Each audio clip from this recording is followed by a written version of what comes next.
Même à terre ou terré dans sa caverne, un lion reste menaçant tant qu'il lui reste un souffle de vie.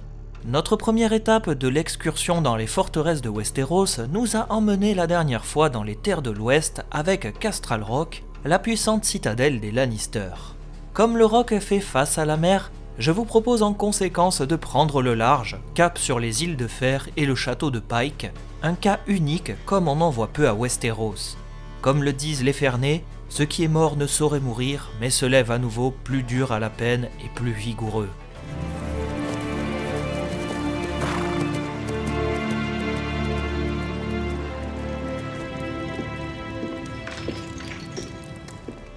Si les îles de Fer restent à part du continent de Westeros, c'est aussi parce que les Fernés sont des êtres bien spéciaux dans leurs manières et habitudes. Vivant quasiment en autarcie, les Fernés ont su tirer profit des denrées que leur offrait la mer, ainsi que les maigres richesses offertes par leurs îles, sans oublier le pillage et les razzias sur les côtes voisines. Selon leur foi, les Fernés sont une race à part, venue d'en dessous des mers, des demeures liquides du dieu noyé qui les a créés à leur image et leur a donné le pouvoir sur toutes les eaux de la terre. Et pourtant, c'est bien sur un petit archipel qu'ils gouvernent et non sur tous les océans. Chaque île a sa spécificité. Arlois est la plus peuplée, Grand Wick la plus grande et riche en minerais, Vieux Wick la plus sacrée pour les Fernés, ou encore Pike qui se targue de posséder le plus grand port en plus d'être le lieu du pouvoir central. C'est d'ailleurs depuis Pike, île qui porte le nom du château qu'elle abrite, que la famille Greyjoy gouverne sans partage depuis des siècles sur les autres maisons Fernées. Pike n'est pas un grand château, ni même une forteresse imprenable en comparaison des autres citadelles de Westeros, c'est plutôt l'inverse.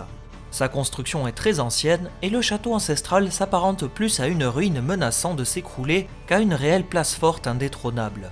Il y a des siècles, le château avait une allure bien plus impressionnante, mais les tempêtes et bourrasques ont eu raison de la pierre.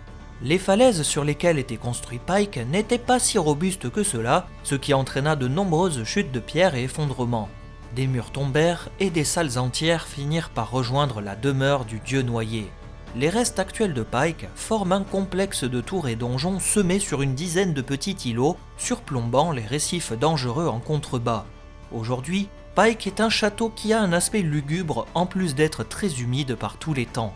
Une petite portion de rempart subsiste et elle témoigne à elle seule de la grandeur du château et de la forteresse d'origine qui n'est plus qu'un fantôme de ce qu'elle fut. Un pont de pierre conduit au premier îlot, dont le plus imposant est le donjon de Pike.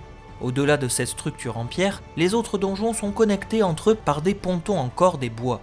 Les Greyjoy s'amusent à dire qu'un homme capable de traverser ces pontons par tempête pourra courir aisément sur le pont d'un navire pris dans une violente tempête en pleine mer. Chaque jour, les vagues martèlent les récifs des falaises qui un jour rejoindront à leur tour les ruines englouties au fond de l'océan. Chaque tour de Pike a son histoire et son utilité. Le grand donjon est la demeure des Greyjoy, offrant des salles un brin austère et une salle du trône à l'allure sinistre. Le trône de Grey est un grand trône de pierre noire dont le dossier est sculpté en forme de kraken. D'après la légende, ce trône aurait été découvert sur une plage par les premiers hommes lorsqu'ils sont arrivés sur l'île. La deuxième île abrite les cuisines et permet de nourrir le reste du château. La troisième supporte le poids du donjon sanglant, une tour avec des salles plus décorées que d'habitude et qui doit son nom à un massacre qui s'y déroula il y a de cela plusieurs siècles.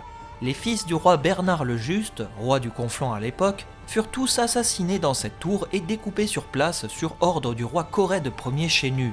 Cet acte de cruauté marqua les mémoires, à tel point qu'il donna son nom à cette tour.